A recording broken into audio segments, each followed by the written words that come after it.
I can certainly see not a scrap of fat. I mean, not a bit of it. I mean, I'm so envious. It's unbelievable. And but did you start off this because of desperation in terms of losing weight? Desperation. Talk about being desperate. I had spent 20 years of my life on a diet. I started at the age of 9 at my first diet doctor.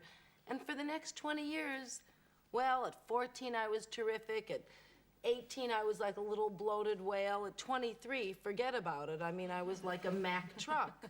And then I started seriously dieting. I'd been taking diet pills and thyroid and diuretics. I'd been diagnosed as having a non-functioning thyroid and almost non-functioning pituitary. And then I discovered nutrition, the role that food plays in the health of the human body. And you know what I discovered? My cure for fat wasn't at the chemist. It was at the grocery store, and I didn't have to go to my medicine cabinet. I just had to open my refrigerator.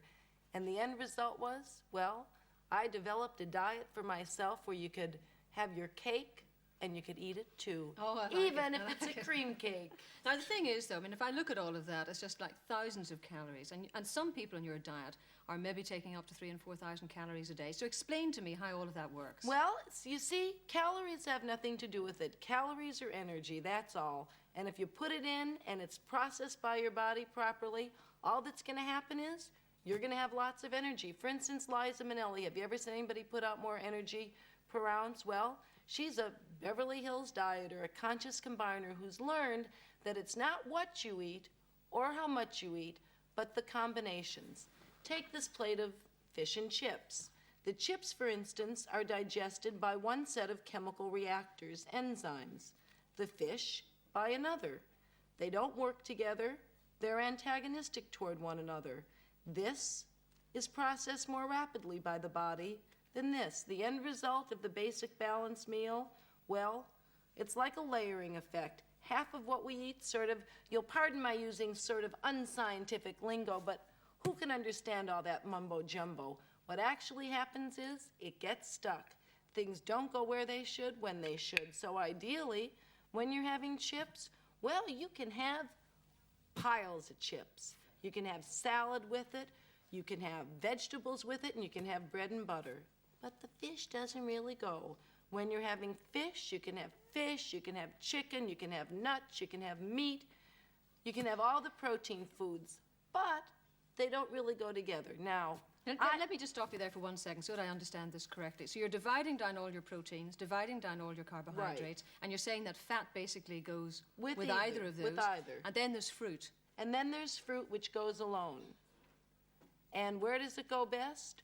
Early in the morning.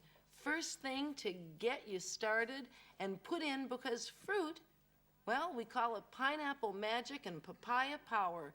Fruit has all those wonderful enzymes, the same enzymes or similar enzymes to those in our body. Those are the chemical reactors that aid in the digestion, because if a diet's going to be a dream come true, I mean, who always wants to separate their fish from their chips? Yeah, except, though, that the medical profession has criticized your diet quite strongly. And they say, for example, that your body has enough natural enzymes that you would find in the pineapple already inside your stomach or wherever it is to cope with whatever food. So, in fact, they say that your enzyme theory is a bit up the creek. Well, you know what I say to that, Gloria? The proof, it's in the pineapple and the pounds lost. I had a clinic in Beverly Hills, and I personally supervised over 1,000 people.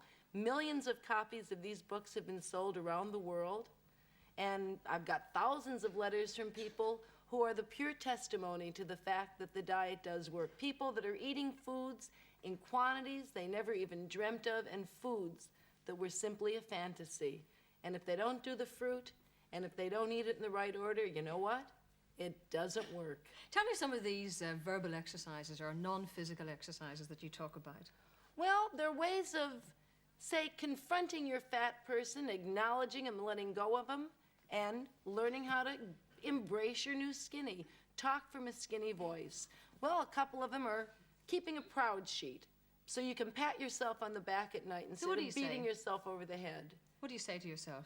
Well, one of the things I ask people to do is keep track of all the good things they've done, forgetting about the diet they didn't stick to, or going up to a stranger and saying, I hate being fat, I don't have to be fat anymore, and I'll never be fat again. Do you realize you'd be locked up if you said that in this country? Oh, that's what people said when they first started saying in America. Now people are going around shouting, I love to eat and I live to eat, because they're proud of it.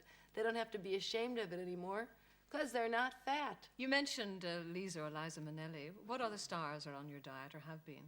Jack Nicholson, Robert Mitchum, Linda Gray, Marie Osmond. Not exactly a fat person. In fact, she makes me look like a giant. She's so tiny. But she didn't do it to lose weight, rather to maximize her energy and get the most out of all that energy she's got. Let's see, Dick Smothers, Jennifer Jones, Adam Faith, Engelbert Humperdinck.